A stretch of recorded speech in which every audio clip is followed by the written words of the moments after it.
paper presenter is Miss Trushali Dodia, Maharaja Krishna Kumar Singh, Bhavnagar University, Gujarat. Ma'am is going to talk on through the lenses of memory, narrative perspective, and reconstruction in the only story. Over to ma'am. Thank you so much, sir. Let me first share my screen.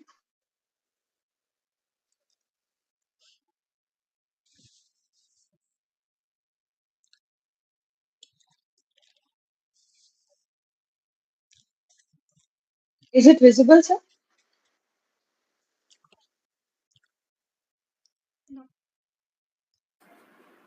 No, ma'am. Yeah, now it is. Okay. Yeah. Okay.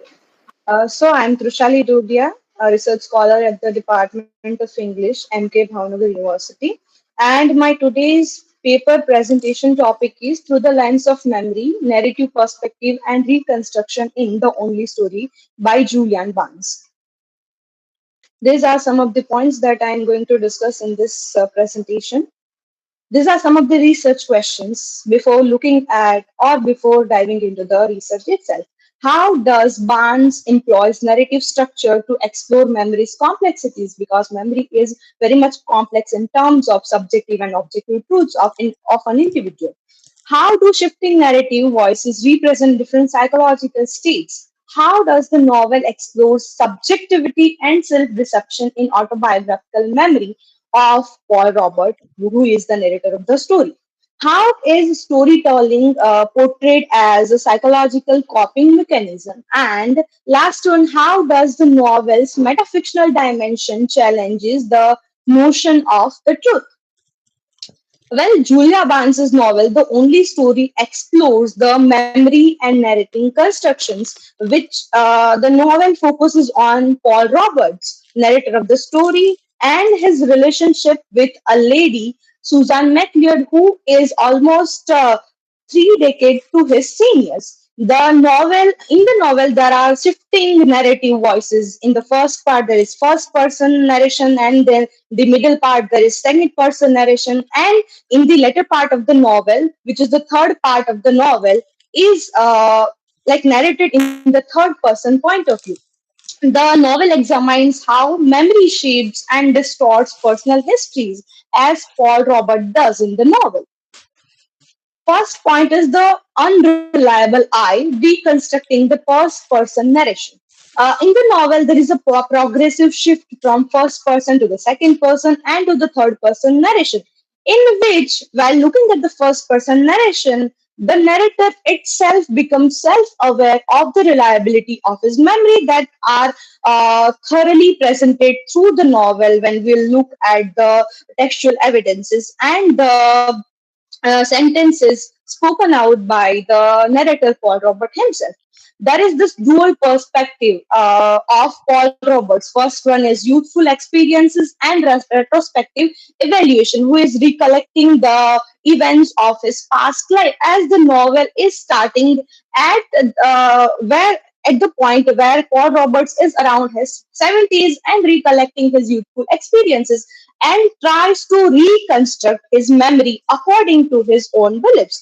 It destabilizing the first person narration through metafictional interjection. He is just fictionalizing the things according to his requirements, reminding the readers of the story, the fictionality, as the narrator himself acknowledges that I wasn't there to witness this, but I imagined it happened something like that. He was not present at that time, but he just tried to connect, sort, and sift each and everything and try to present his own belief to relate it to certain things. I quote, I said I never kept a diary. This isn't strictly true.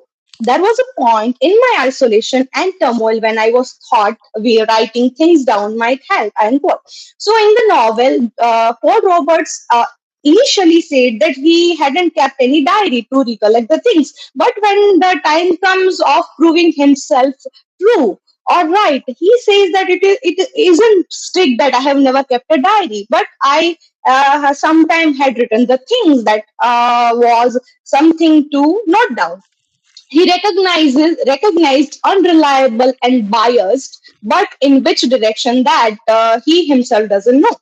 As Paul John Aiken notes in his study of autobiographical truth, that memory and imagination grow more closely together as the self increasingly becomes a narrated constant. So he is just trying to mumble jumble the memory and imagination to just represent himself and his beliefs to the readers. Second point is subjectivity and self-deception in the first-person account. As when there is a first person, when you and I are telling our own stories, autobiographies, other person don't know that what actually it was. Rather, there is self-deception on the account of an individual who are telling the truths of their lives, whether it is true or not. Memory portrays as the act of continual reconstruction. Memory is itself reconstructions of our past experiences, adding something new to it that is a sort of adjustment the way we want the fact to be presented to the other people. Influenced by temporal distance, emotional states, and self justification, Paul recounts his youthful affairs with Suzanne MacLeod. The unreliability of his perspective, shaped by the distortive lens of passion, idealization, and human impulse to narrativize lived experiences. So he has lived a long life till he's in his 70s, and he is trying to recollect his past events. But at that time, because at the age of 70, you might not remember each and every small details of your life. So at that time, poor Robert tries to uh, gather some information, and along with that, he is adding to it according to the need of himself, proving himself right.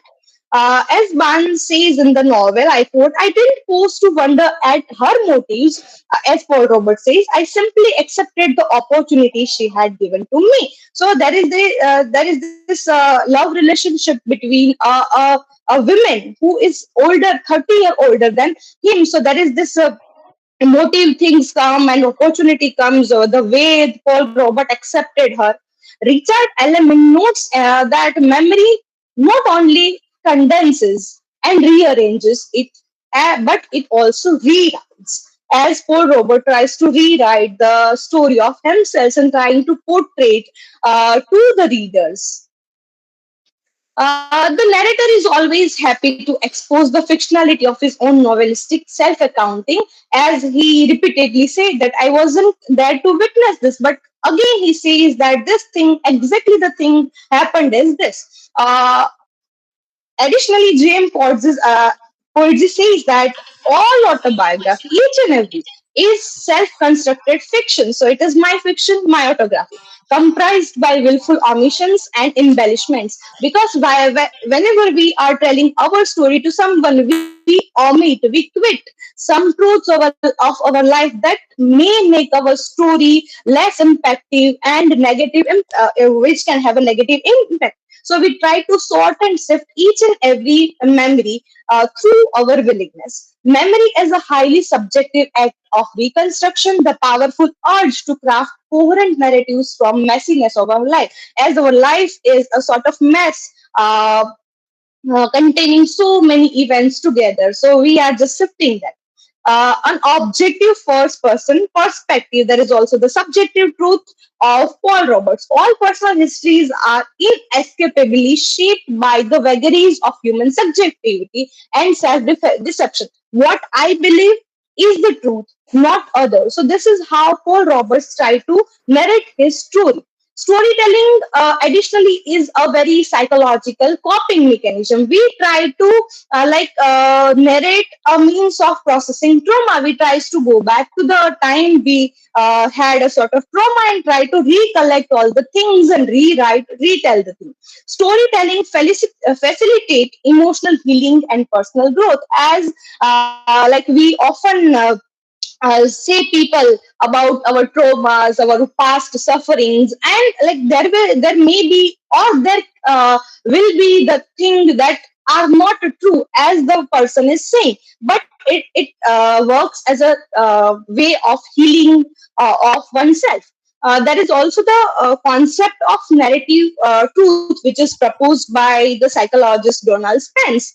That individuals create narratives not only to accurately represent reality, but to make sense of their lives and organize their experiences in a way that is meaningful and psychologically adaptive. We try to make a meaning out of our story. James W. Pennebaker says that forming a coherent narrative can help people find meaning in negative events and better understand their thoughts, feelings, and behavior. In the novel, Paul attempts to reconcile the conflicting emotions and societal judgments using storytelling as a mechanism for self exploration and emotional catharsis.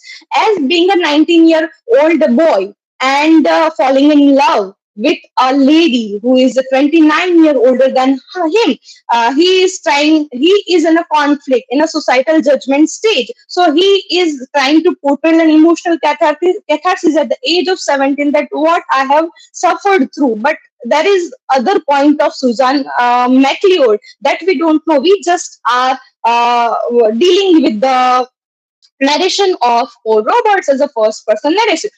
In the second part of the novel, there is this second person narration through which Julia Barnes tried to put the things on the readers, that whether the story told by our narrator Paul Roberts is true or not. They are they are just letting us to understand and analyze the thing.